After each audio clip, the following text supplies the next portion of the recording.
And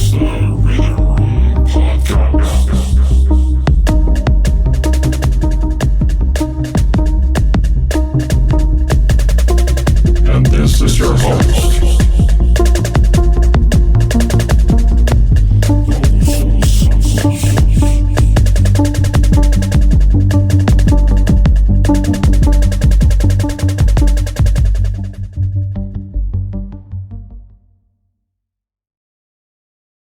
Imagine trying to write a masterpiece of a novel, just this sprawling, epic story. Okay, I'm with you. But the physical shape of your pen literally prevents you from writing the letter E. Oh, wow. Just the letter E. Yeah, just the letter E. Like, the ink simply will not flow if you curve your hand that specific way. That would be incredibly frustrating. Right. But think about how much that physical constraint would change the actual story you end up telling. I mean, you'd have to invent entirely new words or, shift the whole tone of your characters just to avoid that letter. Exactly. And today, we are looking at a really bizarre phenomenon just like that, where the physical limitations of the human body don't just perform the art, they actually dictate what kind of art can exist in the first place. Which is such a cool concept because we so often separate the idea from the physical execution, Yeah, we totally do. We just assume the brain designs the blueprint and the hands just obediently build it. But in reality, the specific angle of your elbow or how you wedge a wooden stick between your fingers, that sets the absolute boundaries of your imagination. It really does. And to dig into how this works, we are looking at a 2016 academic paper by Augusto Santos. Yes, it's a fantastic paper. He wrote this incredibly detailed analysis of a legendary text in the percussion world. It's called Leigh Howard Stevens' Method of Movement for Marimba. Or as everyone in the percussion world calls it, just MOM. Right, MOM. And we are definitely not just here to talk about hitting wooden bars with mallets today. No, not at all. The mission of this deep dive is to explore the intersection of human biomechanics, physics, and raw musical expression, and to figure out why the absolute most efficient way to physically do something might not actually be the best way to create something. It's a collision of science and art, really. It asks this fundamental question about how our anatomy interacts with physical tools. Okay, let's unpack this. Because to really understand why Leigh Howard Stevens felt the need to invent an entirely new method of movement for the human body, we have to look at the massive identity crisis the instrument itself was going through. Yeah, the marimba was going through a huge shift. For anyone who doesn't know, it's essentially a giant wooden keyboard. A really big one. Huge. And for a long time, it was primarily an ensemble instrument. Like if you trace its deep roots in Guatemala and Mexico, you would routinely see 2, maybe even 4 percussionists crowded around a single massive instrument. Which means your physical real estate is strictly limited, right? Exactly. You were standing shoulder to shoulder with someone else. Yeah. So you are only responsible for a small, 2-octave section of keys right in front of your chest. So you barely even have to move your feet. Right. The technique and the bodily movement required were entirely contained. But then, right around the mid-20th century, the marimba starts emerging as a solo instrument. And suddenly you have one single performer standing completely alone in front of this, 8-foot-long expanse of wooden keys? Yes. And the composers, who were mostly trained on the piano, honestly had no idea how to write for it. Oh, there's this great detail in the paper about Paul Crust. Oh, I love this story. Yeah, he was an early composer who wrote a major concertino for the marimba, but when he was trying to figure out what was technically possible for a human to play on these giant wooden bars, he would literally go to a piano, tuck his fingers in, and just use his 2 pointer fingers to peck out melodies. Just his pointer fingers. Yeah. He just assumed whatever spatial jumps he could manage with those 2 stiff fingers on a small piano keyboard, well, a percussionist could just replicate that with mallets on a giant marimba. Which is a perfect example of mapping the physical reality of one tool onto a completely different one. It really doesn't translate. No, because a piano key is about 1 inch wide. But a low marimba bar, that could be 3 or 4 inches wide. Right. So Crescent's pointer finger method led to these very close, tightly packed musical voicings that just didn't take advantage of the instrument's massive size at all. So what changed? Because clearly it didn't stay that way. Well, the real turning point wasn't just auditory. It was deeply visual. Ah, right. The Robert Kirka story. Yes. The composer Robert Kirka was asked to write a piece by one of the great pioneer marimbists, Vida Chenoweth. And she played some of her repertoire for him. just to demonstrate the instrument. And his main takeaway wasn't about the resonance or the beautiful tone. He was absolutely mesmerized by the visual spectacle of her body. Because she was just flying all over the place. Exactly. Her hands were crossing back and forth. She was leaping from the bass to the treble keys. He loved the pure physical struggle of it. He's like, I don't know, moving from typing on a vintage typewriter to suddenly doing full-body gymnastics across a room-sized computer keyboard. That is exactly what it felt like. And if we connect this to the bigger picture, as composers realized the visual and athletic potential of a soloist navigating this 8-foot instrument, the sheet music changed radically. They started going crazy with it. They really did. In the 1960s and 70s, you had composers like Keiko Abe and Akira Miyoshi writing these wildly complex, disjunct melodies. Which created a totally new problem. Right. The technical problem for the performer was no longer just, striking the right note. The problem was physically getting your body to the other end of the instrument in time to play the next note. Because the traditional way of holding the mallets simply could not keep up with the spatial demands. It was too slow. Which brings us to Leigh Howard Stevens. Yes! The guy who wrote the book. Literally. He looks at this impossibly fast, sprawling new music, and he observes the way everyone is playing, and he realizes that the human body is the bottleneck. The actual human anatomy is slowing the music down. Exactly. The traditional techniques are just wasting time and energy. So he decides he needs to bring cold, hard science to the marimba. And he goes looking for answers, right? Traveling back to what he called the dark ages of percussion technique.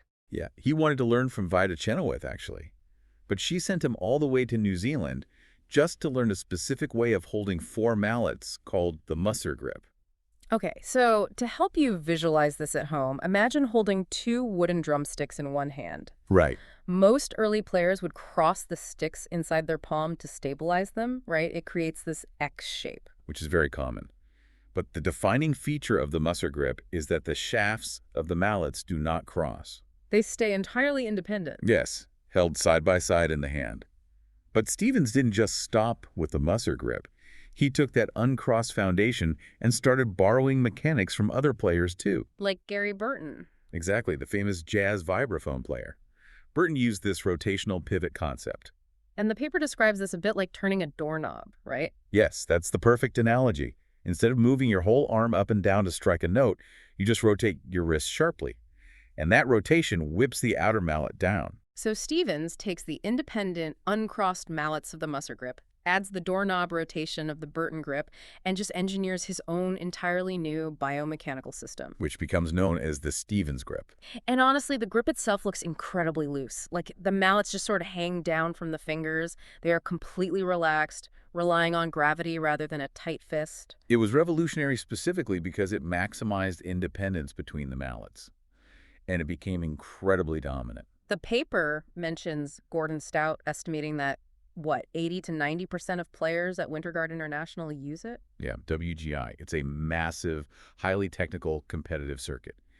And Stevens' technique just took over. Because the holy grail of Stevens' entire method of movement book can basically be summed up in a single concept: absolute biomechanical efficiency. He literally looked at the human body as a machine that was just leaking energy everywhere. He meticulously tracked how players shifted their weight and how they changed the intervals between their mallets. And I love the part where he goes after those graceful, sweeping gestures players make. Oh, yeah. Performers love to make these curved gestures in the air because it looks musical, right? It visually communicates the phrase. But Stevens pointed out the mathematical flaw in that. Right, because a curved gesture travels a longer distance than a straight line. It's just geometry. Exactly. Yeah. Therefore, a curved gesture is only efficient if it is timed perfectly to arrive at the exact millisecond the note needs to be struck. Otherwise, you are literally just burning energy, moving your hand through empty air for no reason. He broke the human body down into minute, almost microscopic adjustments. I was so fascinated by his concept of leading with the elbow. Can you explain how that actually works mechanically? Because it sounds counterintuitive. It's really about managing momentum. Think about it. The human arm is heavy and it's slow. Right. The wrist, however, is very light, and it can snap down really quickly. So if you try to move your whole arm and your wrist at the exact same time to hit a note that is, say, 3 feet away, your heavy arm is just going to lag behind. Exactly. So Stevens explicitly taught players to give their arm a head start.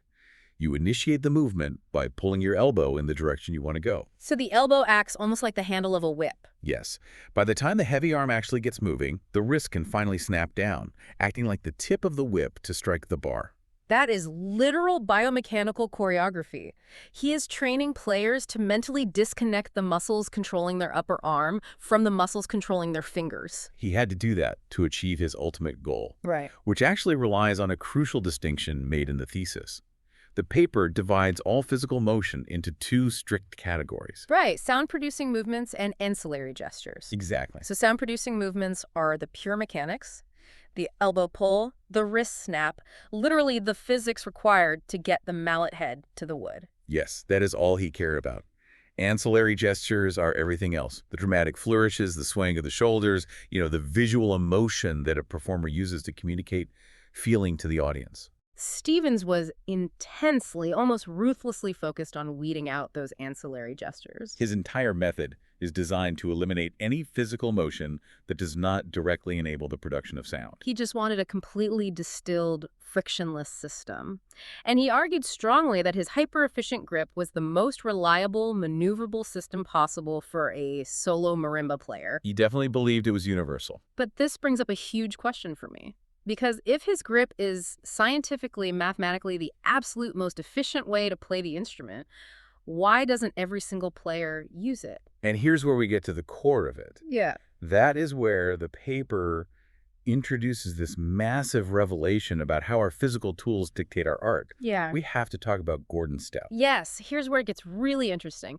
Gordon Stout is another incredibly famous marimbist and composer, but he absolutely does not use the Stevens grip. Not at all. He uses his own hybrid grip. And to understand Stout's grip, you really have to picture the anatomy of his specific hand. Right, because instead of the mallets hanging down loosely, like in the Stevens grip, Stout turns his palm completely flat, facing the floor. And then he slides his index and middle fingers right between the two wooden dowels of the mallets. So his fingers literally act as a physical wedge. Yes, and because of the specific literal thickness of his knuckles sitting between those dowels, it is physically uncomfortable, almost impossible, for him to squeeze the two mallet heads very close together. And in musical terms, holding the mallets close together allows you to play an interval of a second, which is just two adjacent notes on the keyboard, right? Like playing a C and a D at the exact same time. But Stout's hand anatomy vigorously fights against that. Exactly. His hand naturally wants to rest with the mallets wider apart, usually at an interval of a third or greater. And this simple anatomical wedge creates a profound ripple effect. It changes everything. Because Gordon Stout finds it physically awkward to play an interval of a second, the actual sheet music he writes, his famous compositions that are played all over the world, rarely feature that interval. The physical limitation birthed a specific musical fingerprint. It blows my mind. His music has this wider, more open harmonic style. It sounds incredibly playful and sprawling, specifically because he literally cannot pinch his fingers together comfortably. It is like a video gamer whose controller has a broken trigger button. They can't play as a sniper anymore, so they adapt and become the best close-quarters brawler in the game. That's a great way to think about it. Their physical interface forces a completely new strategy. But applying that back to the marimba, if everyone adopts Leigh Howard Stevens's perfect, mathematically efficient grip, don't we risk standardizing the art? That is the danger. Isn't the awkward, idiosyncratic diversity of human bodies exactly what gives us diverse music? That perfectly captures the argument made by author Eliane Sulpicio, who was heavily cited in the paper. And what did you say? She argues that technique is not just a mechanical grip you apply to an instrument.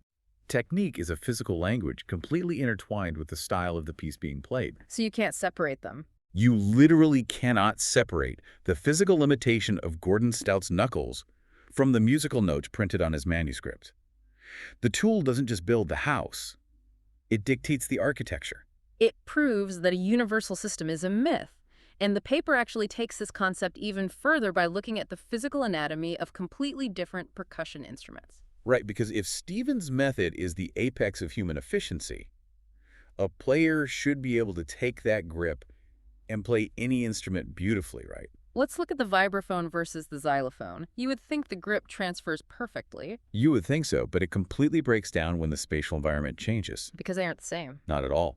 The vibraphone and the xylophone might look like similar wooden keyboards to an outsider, but physically, they demand entirely different relationships with the performer. The vibraphone has a sustained pedal, much like a piano. And it also has a smaller 3-octave range, and the keys are arranged in a very compact, linear way. So because all the keys are right there in front of you, the Burton grip, the one with the doorknob rotation that Stevens borrowed from but ultimately discarded, is actually perfect for the vibraphone. It really is. It is considered a mild technique. Your hands stay close to the keys, your mallets stay low, and most importantly, your elbows just rest comfortably against your ribcage. You are physically centered. Exactly. But the Stevens technique is very different. Because it relies so heavily on those tiny finger movements to control the spread of the mallets, it is considered a peripheral grip. Meaning the player holds the sticks much closer to the very tips of the dowels. Right. And this naturally forces the hands further out over the instrument and requires a much wider stance with the arms. So if you take a player trained exclusively in the Stevens grip and stick them in front of a small, compact instrument like a xylophone, their body geometry gets entirely scrambled. It's a mess. To make the grip work in that tight physical space, they literally have to push their elbows backward, jutting them out behind their torso. The paper includes photos of this, and it looks incredibly awkward. The physical mechanics of the grip are actively fighting the spatial reality of the instrument. And the result is this unstable, abrupt movement coming from the performer's legs and torso, just because their arms have nowhere to go. It is exactly like trying to drive a Formula One race car in a tiny grocery store parking lot. Oh, that's a perfect analogy. Right, because the F1 car might be a marvel of engineering. The gear ratios and aerodynamics are technically superior for a high-speed straightaway. But it has a terrible turning radius. Exactly. It is the completely wrong physical machine for navigating tight spatial constraints. If you try to take a hairpin turn past the shopping carts, you are going to crash. That spatial conflict is undeniable. But the most heated debate in this entire thesis isn't actually about the spatial layout of different instruments. No, it gets much more personal than that. It does. The real friction happens when you look at the marimba itself and you pit pure mathematical physics against human feeling. The ultimate showdown. So the paper, remaining completely objective here, of course, presents a fascinating critique from a Brazilian percussionist named Clenio Henrique. And he does not pull his punches. He boldly calls Stevens' method of movement obsolete. Which is quite a claim. His argument is that by forcing the player to rely purely on the wrists and fingers for the sake of efficiency, you are putting a hard ceiling on the dynamic volume of the instrument. Wait, explain that. Why would the volume be limited? Well, Henrique argues that if you want to play a massive booming fortissimo note on the deep, resonant low keys of the marimba, you simply cannot do it with a tiny flick of the wrist. You just don't have the power. Right. He claims you absolutely must use the heavy physical weight of your entire arm dropping down into the wood. Which, of course, is exactly the kind of inefficient, heavy movement Stevens' book tells you never, ever to do. Exactly. But Stevens is not the kind of guy to just accept a critique. He claps back with pure, unadulterated physics. He brings out the math. He does. He points straight to the mathematical equation for kinetic energy. Kinetic energy equals 1/2 mass times velocity squared. Oh, wow. It is a brilliant, entirely objective defense. So he's saying the ring of a marimba bar, how loud it sounds, is determined by the sheer energy applied to it. Right. And if we look at that equation, the mass, meaning the physical weight of your arm or the mallet, is only halved. Okay. But the velocity, the actual speed of the mallet head striking the bar, is squared. Wait, let me work through this. So if I take my heavy 10-pound arm and drop it slowly onto the keyboard, the math says it produces vastly less energy than if I just take my tiny 1-pound wrist and snap it incredibly fast. That is the exact mathematical reality. Just because the speed multiplies itself while the weight is cut in half. Exactly. Because velocity is squared, it has an exponentially larger impact on the sound wave than the heavy mass of the arm does. That is wild. And Stevens was so committed to proving this that he claims to have run blindfold experiments exactly 241,627 times. Oh, wait, 241,000 times?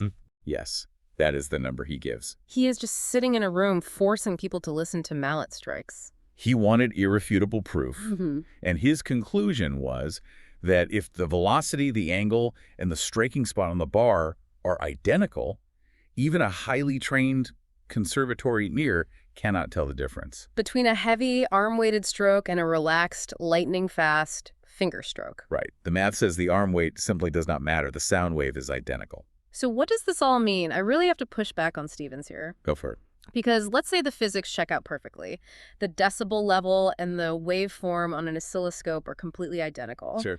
But doesn't throwing your entire physical arm into a loud, booming note change the psychology of the performer? Oh, absolutely. Doesn't the physical struggle, the raw bodily effort, translate into the emotion and the timing of the music? I mean, can you really capture the human feeling of striking an instrument in a sterile math equation? And what's fascinating here is that the global marimba community eventually answered that exact question for themselves. Did they side with the math or the emotion?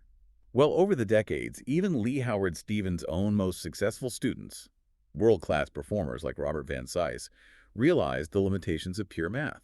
What did they do? They ended up modifying his hyper-efficient technique to intentionally add those heavy arm movements back into their playing. Oh, wow. They took this perfectly engineered system and intentionally put the inefficiency back in. They had to. It perfectly illustrates that theoretical efficiency and cold physics will always, eventually, have to negotiate with human comfort, physical reality, and emotional expression. Because we aren't robots. Exactly. A machine might be able to strike the bar with optimal velocity, but a human needs to feel the weight of a crescendo in their shoulders. You just cannot optimize the human soul out of the performance. It is an incredible journey when you step back and look at the whole timeline. It really is. I mean, we started with Vida Chenoweth throwing her hands across the keys to create a brilliant visual spectacle. Then we had Leigh Howard Stevens trying to mathematically eliminate every wasted millimeter of human movement. Only to finally arrive at the realization that physics and human expression are forever locked in a tug of war. And if we bring this back to you, the listener, the implications of this go far beyond hitting wooden bars with sticks. It applies to everything. Truly, whether you are a surgeon holding a scalpel, a carpenter swinging a hammer, or just a writer sitting at a laptop keyboard right now, the physical way your hands interface with your tools is quietly but fundamentally shape the quality, the style, and the scope of your output. Your body is not just a delivery mechanism for your brain. It is an active, stubborn collaborator in your work, which leaves us with a rather profound thought to end on. Yeah. If you look at the technology around us, we are rapidly moving into an era of digital interfaces, voice commands, and spatial computing. Right, VR, eye tracking, all of that. We are systematically designing physical friction out of our lives.